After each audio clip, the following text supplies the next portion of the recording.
आपके 65 लाख वोट काटे हैं इस सरकार ने और इनके साथ चुनाव आयोग ने, जो इनके साथ साथ मिलजुल कर साजिश कर रहा है कि बीजेपी ने नरेंद्र मोदी, अमित शाह, इलेक्शन कमीशन, इन सब ने मिलकर हिंदुस्तान के संविधान पर आक्रमण किया। आपके 65 लाख वोट काटे हैं इस सरकार ने और इनके साथ चुनाव आयोग ने, जो इनके साथ साथ मिलजुल कर साजिश कर रहा है हमारे संविधान, हमारे देश को कमजोर करने का। यह चुनाव आयोग जिसका दायित्व है कि इस देश की रक्षा करें, कि लोकतंत्र की रक्षा करें, कि चुनाव निष्पक्ष तरह से होना चाहिए, आज यही चुनाव आयोग इस सरकार के साथ साजिश कर रहा है कि आप किसी को वोट डालें, किसी को भी आप सरकार बनाना चाहे, कोई भी सरकार बनाना चाहे, कोई फर्क नहीं पड़ेगा, सरकार इन्हीं की बनेगी, वोट इन्हीं के पक्ष में जाएगा, क्योंकि सारे मिले हुए हैं और ये चुनाव को ठीक ढंग से होने नहीं दे रहे हैं।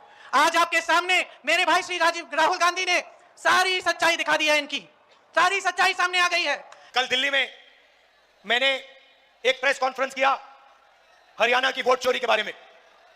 उसमें सबूत देकर हमने दिखाया कि बीजेपी ने नरेंद्र मोदी, अमित शाह, इलेक्शन कमीशन, इन सब ने मिलकर हिंदुस्तान के संविधान पर आक्रमण किया। हमने प्रेस कॉन्फ्रेंस में साफ दिखाया कि हरियाणा का चुनाव वोट चोरी करके जीता गया। बीजेपी चुनाव हार रही थी, चोरी करके बीजेपी ने चुनाव जीता है। और हमने ऐसा सबूत दिया कि उसका कोई जवाब बीजेपी नहीं दे पा रही है, कोई जवाब इलेक्शन कमीशन नहीं दे पा रहा है। भाइयों बहनों, मैं थोड़ा सा आपको बताना चाहता हूं, हरियाणा की वोटर लिस्ट में 2 बूथ में एक महिला का चेहरा 200 बार से ज्यादा आता है। वोटर लिस्ट में एक महिला को हरियाणा में 200 वोट से ज्यादा मिले हैं 2 बूथ में।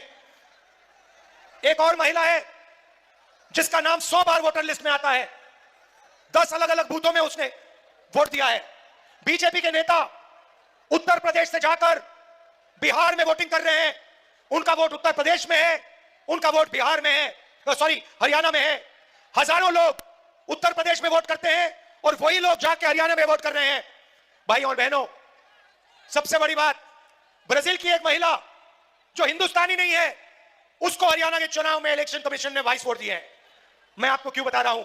क्योंकि भाई और बहनों, बीजेपी ने हरियाणा का चुनाव चोरी किया, मध्य प्रदेश का चुनाव चोरी किया, महाराष्ट्र का चुनाव चोरी किया, छत्तीसगढ़ का चुनाव चोरी किया, लोकसभा का चुनाव चोरी किया है।